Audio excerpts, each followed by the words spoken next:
ये कहानी शुरू होती है, हम एक कपल को देखते हैं जिनका नाम मेट और केट होता है। ये लोग अपने नए घर में शिफ्ट हो रहे होते हैं, इसलिए बहुत ज़्यादा खुश होते हैं। मैट तुम ड्राइंग शुरू कर दो, ये सब तो होता रहेगा। यहाँ पर हमें पता चलता है कि मेट एक आर्टिस्ट है, एक पेंटर है। तुम मेरी बेस्ट ट्रांसलेटर हो और ये काम तुम ही कर सकती हो।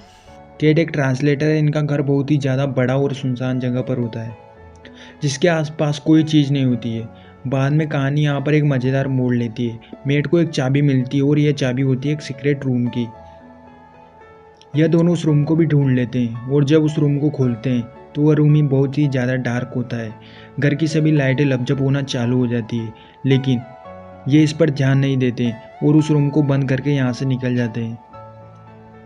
अगले दिन इनके घर की सभी लाइटें लपझप हो रही होती है तो मेट इलेक्ट्रीशियन को लेकर आता है और उस रूम में ले जाता है। हम देखते हैं कि उस रूम में हर तरफ वायर होती है, अलग अलग तरह की वायर होती है। पूरा रूम वायर से भरा हुआ था, ऐसा लगा था कि इस रूम को सिर्फ वायर से बनाया गया हो। इसके बाद इलेक्ट्रीशियन उनको बोलता है कि वह यह ठीक नहीं कर पाएगा, यह बहुत ही ज़्यादा कन्फ्यूजिंग वाला काम है, और जिसके बाद वहाँ से जाने लगता है। और पर जाते जाते वह मेट को बताता है कि यह घर बहुत दिनों से खाली पड़ा था। इसके पहले जो मालिक यहाँ रहता था उसको किसी ने इसी घर में मार दिया था। वह बोलता है कि मैं तो ये होता तो यह घर कभी नहीं खरीदता। ये सारी बातें सुनकर मेट की हवा टाइट हो जाती है, लेकिन वह इसके बारे में केट को कुछ नहीं बताता। वह नेट पर चेक करता है, जिससे कि उसको पता चलता है इस घर का नाम हाउस ऑफ ब्लड हुआ करता था। यहाँ पर सन 1975 में एक कपल मारे गए थे। एक लड़के ने उन्हें मारा था जिसकी पहचान अभी तक नहीं हुई है, मतलब कि वह लड़का कहाँ से आया था, कौन था, उसने इन्हें क्यों मारा, यह अभी तक पता नहीं चल पाया था। बाद में मेट उसी रूम में बैठ जाता है और वाइन पीना चालू कर देता है। उसकी वाइन ख़त्म हो जाती है और विश करता है कि काश मेरे पास एक और वाइन की बोतल होती। तभी साइड में लैंप में लाइटें लपझप होती है और उसके सामने एक नई वाइन की बोतल आ जाती है। अगली सुबह केट सोकर उठती है और वह देखती है कि घर की सभी लाइटें लपझप हो रही है। वह उस रूम में पहुंच जाती है और देखती है कि वहाँ पर बहुत ही महंगी महंगी ड्रेस होती है और पेंटिंग होती है। अब मेट उसे इस रूम की सच्चाई बताता है। वह बताता है कि हमें यह रूम हर चीज़ दे सकता है जो हमारी विश होती है। मैट, क्या हुआ है, तुम ठीक तो? पहले तो केट उसकी बात नहीं मानती और मेट उसे बोलता है कि तुम कोई विश मांगो। वह मांगती है कि मुझे जॉब मिल जाए। मेट उसे बोलता है कोई फिजिकल चीज़ मांगो, जॉब नहीं। वह उसके बाद वह विश मांगती है कि मुझे $1 मिलियन चाहिए, और तभी लाइटें लपझप होती है और उसके सामने $1 मिलियन आ जाते हैं। अब केट बोलती कि मुझे ये सब कुछ ठीक नहीं लग रहा, ये सब बहुत ही अजीब है। लेकिन मेट उसे बोलता है कि हमें मज़ा लेना चाहिए इन सब चीज़ों का, इसमें क्या बुराई है। हम ये लोग उस रूम का बहुत ही अच्छे से फ़ायदा उठाना चालू कर देते हैं। डिसाइड कर लिया है कि आज के बाद ट्रांसलेशन का काम बंद। ये हुई ना बात। उस रूम में हर चीज़ मांगने लगते हैं, जैसे कि दुनिया की सबसे महंगी शैम्पेन, बहुत सारे पैसे, महंगी ड्रेसेस, डायमंड, गोल्ड ज्वेलरी। ये लोग इतने पैसे मांग लेते हैं कि उसकी एक दीवार बना देते हैं। लेकिन केट इन सब से बोर हो जाती है और वह उदास रहने लगती है। मेट उसे फैमिली बढ़ाने के लिए बोलता है और वो बोलता है कि हमें ट्राई करना चाहिए एक बच्चे के लिए। यहाँ पर हमें पता चलता है कि केट 2 बार प्रेग्नेंट हो चुकी थी, लेकिन उसने अपना बच्चा खो दिया था। तो इस वजह से केट उसकी बात नहीं मानती और दोनों में बस होना चालू हो जाती है। जिसके बाद मेट बाहर चला जाता है और यहाँ पर केट एक बहुत बड़ा फैसला ले लेती है। वह उस रूम से एक बच्चे को मांग लेती है, जिसके बाद उसको सच में एक बच्चा मिल जाता है। और जब मेट घर में वापस आता है तो वो बच्चे की आवाज़ सुनता है, तो केट से पूछता है कि ये बच्चा किसका है। वह बताती है मैंने शॉर्टकट लिया है, मैंने उस रूम से एक बच्चा मांग लिया। और इस बात से मेट बहुत ही ज़्यादा गुस्सा हो जाता है। वह बोलता है कि हमें सिर्फ चीज़ें मांगनी थी, कोई इंसान नहीं। हमें नहीं पता है कि इसका परिणाम क्या होगा, आगे चलकर यह बच्चा हमारे लिए क्या हो सकता है, हमारे साथ कुछ भी गलत हो सकता है। इसके बाद उस बच्चे को उस रूम में ले जाते हैं और केट से बोलता है इस रूम से बोलो कि यह बच्चा वापस ले ले। लेकिन तभी वह बच्चा ज़ोर ज़ोर से रोने लगता है और ये दोनों ही इमोशनल हो जाते हैं, क्योंकि ये दोनों ही कहीं ना कहीं उस बच्चे को चाहते थे। तो उस बच्चे को अपने पास रख लेते हैं। अब इसके बाद मेट इस घर के बारे में और अधिक जानकारी पता करने लगता है।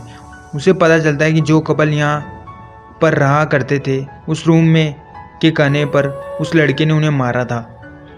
उसके बाद उसे मेंटल हॉस्पिटल में भेज दिया गया था। उस लड़के का नाम जोंडो होता है। मेट डिसाइड करता है कि वो उससे मिलने जाएगा और कुछ पैसे अपने पास रख लेता है। वह जोंडो से मिलता है।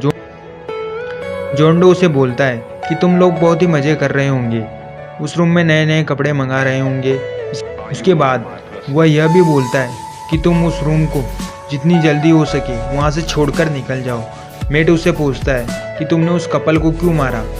वह बोलता है कि जिस इंसान को वह सारी चीज़ें मिल जाती है जो वह चाहता है, उसे खुद अपने आप से खतरा होना चालू हो जाता है। अब मेट यहाँ से निकल जाता है और रास्ते में पेट्रोल भरवाने जाता है।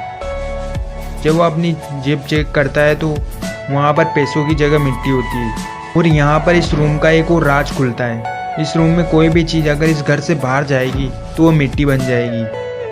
मतलब सारी चीज़ें सिर्फ घर में इसलिए होती है। जैसे उनको घर के बाहर ले जाएंगे, घर के बाहर निकालने पर वह तुरंत मिट्टी में बदल जाएगी। बाद में मेट भागकर घर आता है और प्रूफ के लिए पेंटिंग को बाहर रखता है। आधी पेंटिंग बाहर होती है और आधी पेंटिंग अंदर होती है। बाहर वाली पेंटिंग होती है वह देखते ही देखते पूरी मिट्टी में बदल जाती है। और इसके बाद समझ जाता है। वह गुस्से से दीवारों को तोड़ना चालू कर देता है। वह देखना चाहता है कि यह रूम कैसे काम करता है, लेकिन जहाँ भी वो दीवारें तोड़ता था, जिस जगह पर वह तोड़ता था, उसे सिर्फ वायर मिलती थी। पूरा घर वायर से बना होता है। अब वह देखता है कि केट उस बच्चे को बाहर ले जाने लगती है ताजी हवा खाने के लिए, और मेट उसे मना करता है क्योंकि वह सच्चाई जानता था, लेकिन वह उसे सच्चाई नहीं बताता है। वह सिर्फ उसे मना करता है कि इसे बाहर मत ले जाओ, बाहर खतरा है। लेकिन केट उसकी बात नहीं मानती और बाहर निकल जाती है। और जैसे ही वह बाहर निकलती है वह बच्चा ज़ोर ज़ोर से रोने लगता है और बच्चे का कलर भी। केट मेट को ज़ोर ज़ोर से बुलाती है और मेट जल्दी से उस बच्चे को घर के अंदर ले जाता है। और हम देखते हैं कि वह बच्चा सिर्फ 10 सेकंड में ही 7 साल का हो गया था। मतलब अगर कोई जिंदा चीज़ इस घर के बाहर जाएगी वो बहुत ही जल्द बूढ़ी होकर मर जाएगी। यही हो रहा था उस बच्चे के साथ। यहाँ पर मेट उसके बाद केट को उस रूम की सच्चाई बता देता है। ये रूम एक 3D प्रिंटर की तरह कार्य करता है जो कि चीज़ें बनाता है। हम उन चीज़ों को इस घर के बाहर नहीं ले जा सकते। यहाँ पर हम देखते हैं कि केट इन बातों से कोई फर्क नहीं पड़ता। केट को उस बच्चे से एक माँ जैसा लगा हो चुका था। अब वैसे ही कई महीने बीत जाते हैं और जब वह बच्चा गेट से बाहर जाने के लिए बोलता है तो केट उससे बोलती है कि उसकी तबीयत खराब है, वो बाहर नहीं जा सकता। इसी बहाने से वो उसे घर में रखती है। और यहाँ पर हम देखते हैं कि केट मेट में दूरियां बढ़ना चालू हो जाती है, इसलिए दोनों अलग अलग रूम में रहना चालू कर देते हैं। मेट अपने पूरे रूम में ब्लैक और वाइट पेंटिंग करने लगता है। और इधर एक दिन वो बच्चा बाहर की हवा फील करने के लिए अपना हाथ बाहर निकालता है, जिस पर केट दौड़कर उसे पास आती है, उसका हाथ अंदर कर लेती है। अगले दिन वो सभी खिड़कियां, सभी दरवाजे के बाहर लॉक लगा देती है। एक रात उस बच्चे को उस रूम की सच्चाई पता चल जाती है। वो उस रूम में पहुंच जाता है और पता कर लेता है कि ये रूम कैसे काम करता है। केट और मेट उस रूम में जाते हैं तो देखते हैं कि रूम बहुत ही ज़्यादा बड़ा हो चुका है। उसमें उस बच्चे में बहुत सारी पावर होती है। वो अपनी इमेजिनेशन से उस रूम को बहुत ही बड़ा बना देता है, एक गार्डन जैसा बना देता है। और वहाँ पर बर्फ़ भी पड़ने लग जाती है। वह बर्फ़ से खेल रहा होता है। यह सब देखकर केट बहुत ही ज़्यादा खुश होता है, लेकिन मेट समझ जाता है कि इसके पास बहुत ही ज़्यादा पावर है। यह अपनी पावर का गलत यूज भी कर सकता है या कुछ भी कर सकता है, हमें नुकसान भी पहुंचा सकता है। तो वो उसे खींचकर बाहर ले जाता है और बोलता है कि दोबारा इस रूम में मत आना। बाद वो रूम को लॉक कर देता है। हम देखते हैं कि मेट के पास जोंडो का कॉल आता है और वो यहाँ एक और सच्चाई रिवील करता है। वो उसे बताता है कि उसने उस कपल को इसलिए मारा था क्योंकि उन्होंने उस रूम से बच्चे को मांगा था, और वो बच्चा कोई और नहीं बल्कि जोंडो होता है। जॉन मेट से पूछता है कि बताओ मरने से बचने के लिए क्या ज़रूरी है। मेट बोलता है कि मुझे पता नहीं। जॉन बोलता है कि ईश्वर को मरना पड़ता है। और यहाँ पर हमें पता चलता है कि जॉन के माँ बाप भी उसे घर से बाहर नहीं जाने देते थे। इस रूम का एक सीक्रेट होता है, अगर उस रूम वाले बच्चे को बाहर जाकर जिंदा रहना है तो उसे एक आदमी को मारना होगा जिस इंसान ने उसे रूम में मांगा है। मतलब कि जॉन की मॉम ने उसे मांगा था, इसलिए अपनी जान बचाने के लिए जॉन ने उसे मार दिया और वो अब नॉर्मल लाइफ जी रहा है। हमें यहाँ पता चलता है कि अगर इस बच्चे को जिंदा रहना है तो केट को अपनी जान गंवानी पड़ेगी, तभी वो बच्चा बाहर जाकर नॉर्मल लाइफ जी पाएगा। अब ये सभी बातें केट भी सुन लेती है जो कि दूसरे रूम में होती है। मैट, अगर तुम्हारी वाइफ मर जाए। जोंडो की बात सुनकर केट बाहर निकल जाती है और रात भर वो कार चलाती रहती है। केट के ना आने पर वो बच्चा मेट से उसके बारे में पूछता है। मम्मी कहाँ है? तो मेट उस पर बहुत ज़्यादा गुस्सा हो जाता है। वो उसे सारी सच्चाई बता देता है। वो बोलता है अगर वो बाहर गया तो थोड़ी देर में मर जाएगा। जिसके बाद वो बच्चा बाहर जाने लगता है और मेट उसे रोकता है और ज़ोर ज़ोर से डांटता है, उस पर बहुत ही ज़्यादा चिल्लाता है। लेकिन अगले पल उसे एहसास होता है कि वो सिर्फ एक बच्चा है, उसे उस पर चिल्लाना नहीं चाहिए। इसलिए वो उसके पास जाता है और उसे सॉरी बोलता है और दोनों फिर एक बाप बेटे की तरह खेलना चालू कर देते हैं। अब जब केट घर पर आती है तो वो दोनों को एक साथ देखती है, जिससे वो बहुत ही ज़्यादा खुश हो जाती है। अगली रात केट और मेट एक साथ होते हैं। तभी वो बच्चा उन्हें देख लेता है और तभी कहीं ना कहीं वो बच्चा केट से प्यार करने लगा था। उसके लिए उसको फीलिंग आ गई थी और वो बच्चा अगली सुबह घर के बाहर चला जाता है। और जब मेट केट उसके पास आते हैं तो देखते ही देखते वो बच्चा अब 18 साल का हो चुका है और वह उन्हें मारने की कोशिश करता है। इसी बीच वह केट को जख्मी कर देता है। जब केट की आंखें खुलती है तो वह मेट को अपने सामने देखती है। वो बताता है कि उन दोनों की लड़ाई हुई थी जिसमें कि वह बच्चा मारा गया। वो घर के बाहर उसे ले गया जिससे कि वो मिट्टी में बदल गया। हम यहाँ पर एक और मेट को देखते हैं जो कि असली मेट होता है। केट के साथ जो मेट होता है वो नकली मेट है। यह वही बच्चा है जिसने कि अपनी शक्ल अपना फेस बदल लिया है। इस रूम को बिल्कुल इसी घर की तरह बना दिया है, मतलब सेम कॉपी। जो चीज़ यहाँ होती है वही चीज़ वहाँ हो गई। उसके बाद हम असली मेट को देखते हैं जो कि उस रूम को तोड़ना चालू कर देता है जिससे कि वह उस रूम के अंदर घुस सके। केट नकली वाले मेट से बोलती है कि वो अब इस घर में नहीं रहना चाहती।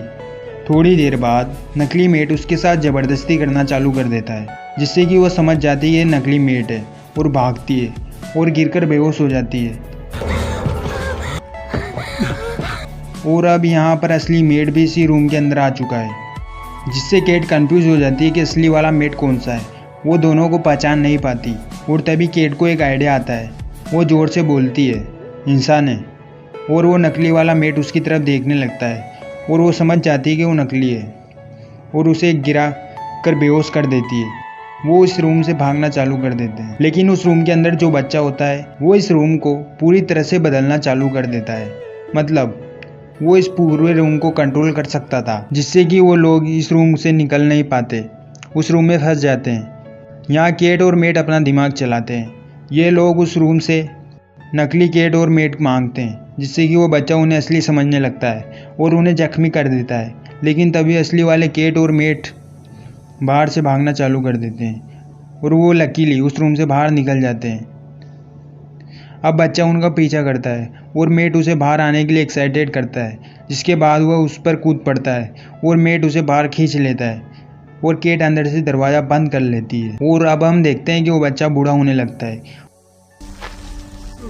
और फिर मिट्टी में बदल जाता है। मतलब कि अब वो जा चुका है, जिसे देख केट बहुत ही ज़्यादा इमोशनल हो जाती है क्योंकि वह उसे अपना असली बच्चा मानती थी।